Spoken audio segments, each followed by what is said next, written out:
Well, hello, this is Denise Miller, and we are in week 7 of our fourth quarter 2022 challenge that's going to get us ready for moving into 2023.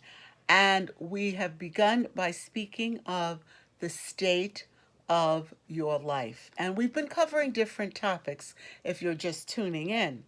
And this week we're going to speak about the state of your mental and your emotional health.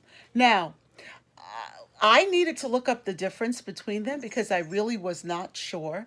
And I found out a couple of things. First of all, they are both kind of two sides of the same coin, and they end up helping us to deal with our how we express emotions, but they have very different ways of manifesting. Your mental health generally has to do with cognitive processes, how you think, how you process information, whether or not you can stay focused. And the emotional side has to do with merely age appropriate expression of your emotions. Now, it may have to do with drawing healthy boundaries, it may have to do with making sure that you're not codependent and your life isn't depending on someone else and you're not building it totally around that individual. And with mental concerns with mental health, you may find that you're withdrawing from family and friends and not really taking the time to express how you feel and what you're doing.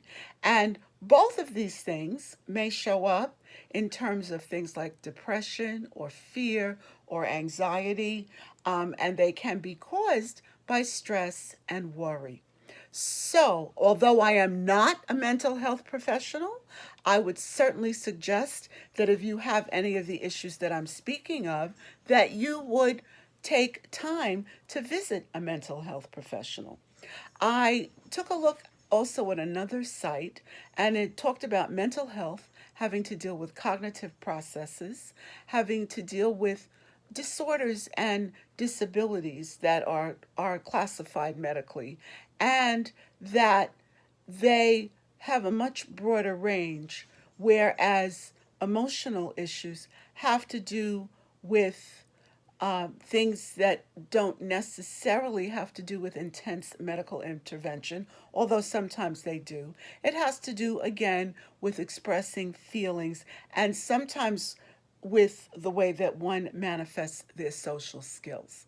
Now, that's a lot, but what I want you to think about are these several things. How much are you being stressed out? How much are you spending worrying? How much of that is causing you anxiety? How much of that is causing you to feel depressed and not doing what you love to do? How much of that is causing you fear? Those are the things that we really want to look at. I would encourage you to take the time to get a mental health evaluation, to perhaps speak to a therapist.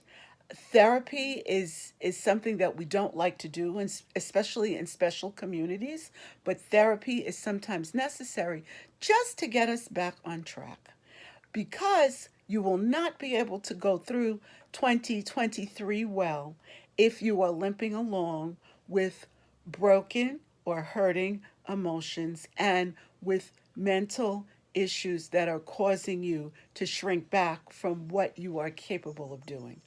Thank you so much for listening. Please do take the time again to think about how you're thinking, how you're feeling, and what you're thinking about. Have a very good day.